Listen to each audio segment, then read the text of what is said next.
जलसे जुलूस किए, हुकूमत को तनकीद का निशाना भी बनाया। बात न बनी तो लॉन्ग मार्च कर लिया। काफिले में हमले के दौरान गोली भी खा ली। मगर कप्तान की मुश्किलात कम होने की बजाय मजीद बढ़ने लगी। इमरान खान तोशाखाना केस में 1 सीट से नाअहल हुए और अब उन पर 6 हलकों से नाअहली की तलवार भी लटकने लगी। इलेक्शन कमीशन ने चेयरमैन पीटीआई के खिलाफ एक्शन लेने का फैसला कर लिया।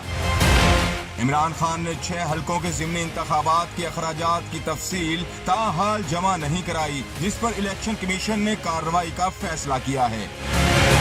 इमरान खान ने सिर्फ 4 सद्दा से बतौर कामयाब उम्मीदवार अखराजात की तफसील मुकर्ररा वक्त के बाद जमा कराई। इंतखाबी अखराजात की तफसील जमा न कराने पर इमरान खान की कामयाबी के नोटिफिकेशन भी नहीं हो सके।